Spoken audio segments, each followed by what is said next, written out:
The justice team takes on the banks and the mortgages and the foreclosures that are crippling our economy. Hi, and again, we want to welcome you to joining us for our talk with the justice team. I am attorney Shannon Nash. I'm joined with attorney Vince Phillips and attorney Marvin Arrington, and we're going to get right into it. We are actually going to be talking about foreclosures.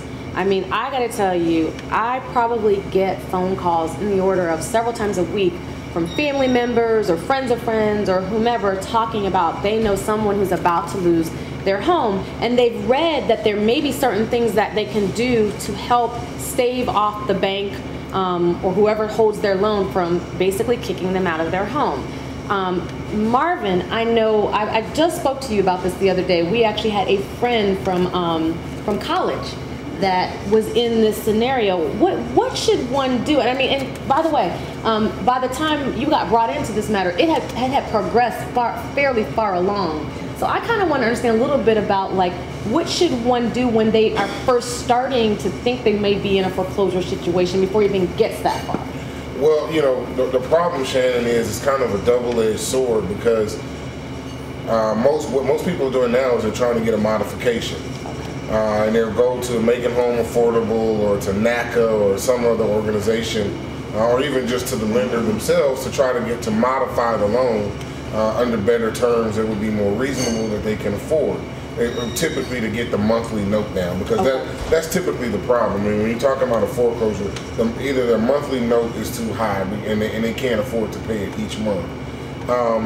But typically what happens when someone comes in one of these situations, you got to do one of the two things. You got to contact the bank immediately, and then you may even have to file foreclosure if you're trying to, you know, you may have to file for bankruptcy in order to prevent it. But there are other ways to avoid foreclosure. But the real problem is the banks, before they talk to you about modification, if you're current on your note, they won't talk to you about modification.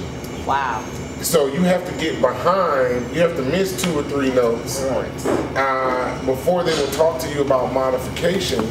And then once you're 2 or 3 notes behind, they're not talking to you about modification. Now they're talking to you about foreclosure. Now they're talking to you about foreclosure. And so somehow we need some real ideas from Congress. We need some real leadership. We need to stop all this partisan politics and bickering.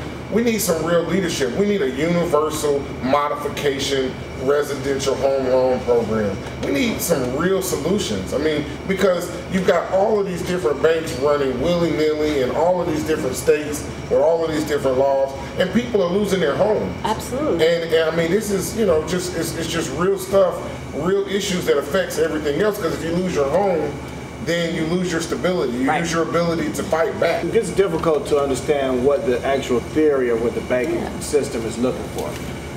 Is it maximum recovery, or is it, you know, properties that they end up boarding up and having to keep the yards cut? You know, we just talked about an instance with a neighbor whose grass was grown high and the house wasn't properly closed. This stuff costs money to the bank. Yeah. And I know that they have these service companies that probably do well just doing the service for the banks. But you would think that the banks would really want to work with the people more. We've got to be smart enough. We've got to have enough smart people in America and around the world that we can figure out a homeless problem when we've got 10,000 empty apartments and condos in downtown Atlanta, maybe upwards of 30 or 50,000 in the metropolitan area. And we've got homeless people that need somewhere to stay. But let me ask you this: when you're, you know, because you often have to send the letters to the bank and talk, you know, and try to negotiate something, and you get on the phone and talk to them. What's your sense when you're talking to them? Are they trying to work with you? Are they just kind of like reading a textbook, like almost like a robot when you talk to them? I mean, they're pretty much. Typically, you get the robot when you first call. Okay. It's not until, you know, I send one of my famous letters that I get a person to call me. Okay. And so what we try to do is basically switch the paradigm, and so that give the client some leverage and some empowerment, so that instead of us trying to call them and hunt them down, after we send them a good, strong letter, then they call us and they try to track us down, because they want to know, well, how can they avoid, you know, getting in any further trouble. Okay, I'm playing devil's advocate here. Okay, Because we got to give both sides, right? We got to give all the sides. Right. Okay, Mr. Attorney, with your crafty letters and your smooth talking, how is that fair? I live next door to you and I'm paying my mortgage on time every month. How is it fair that you live next to me and you're not paying for 3 years? Life is not fair. I mean, you know. Hey, I like that. Life isn't fair. I mean, just because, I mean, all I can say is, you know, the deal that you worked out is the deal that you worked out. And if you're happy with it and it's fine for you, then. I might not be happy with it, but I don't want to get, but I'm thinking if I don't pay, I'm going to get foreclosed upon and lose this place. Well, it's just like being, you know, people that live in condos now that may say, well, I paid $400,000, $500,000 for my condo. My neighbor got foreclosed on, and now I find out the new guy who just got in there just got it for $80,000. You know, I feel like a real fool at this time because I'm stuck with this $400,000 loan. But I don't want to go into bankruptcy. I don't want to lose this place. So I guess I'll just end up paying out $400,000. Meanwhile, you know, Joe next door, he's living the life on an $80,000 loan. What the banks are doing now, they're just going in and they just evict you. They throw all your stuff out on the street. And, you know, they can't do that. They're, in May 2009, President Obama signed the Protecting Tenants at Foreclosure Act. So if you are a tenant and your landlord property got foreclosed on, you can stay in there for at least, I believe it's at least 90 days after you receive an eviction notice or after you receive notice. So there are a lot of protections out there and even more, and the law has been changing as recently as May of 2009 to help protect tenants and homeowners.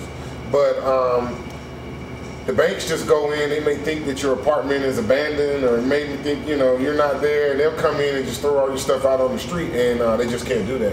You know, when you are facing something like a foreclosure, you have got to get help. You cannot fight a system like that by yourself, and it's worth it to bring in an attorney because they're going to know those steps and those codes, and the people who do that wind up staying in their house. Right. And there's so many people that get kicked out. You would be surprised how many people have been wrongfully evicted, wrongfully foreclosed on, and because they have no home and nowhere else to go, they have no means to fight. When really those people have some of the best claims around. Right. And I think that just people don't understand that it's probably not even nearly as expensive to bring in the attorney. They're thinking it's going to be tens of thousands of dollars when it's actually probably not that expensive to get. You know, that type of thing? No, it really isn't. I mean, cases like this against the bank are pretty good because when you're suing the bank, you know that there's some money on the other end. Right. And typically when the lawyer knows that there's money on the other end, they might be willing to take your case on a contingency basis. And so even if you have to pay some nominal minimal fee as a down payment to get them started, you know, if they don't charge you their full fee and they'll take it on a contingency basis, then you can get your problem resolved. And a lot of times wind up, you know, with 6 figures or more in your bank account to, you know, help you get started back again and get you back on solid ground, help you stay in your ground. Right. Okay, well, thank you so much, Marvin. And I guess we'll see everybody next week. See everybody next week On the Justice Team.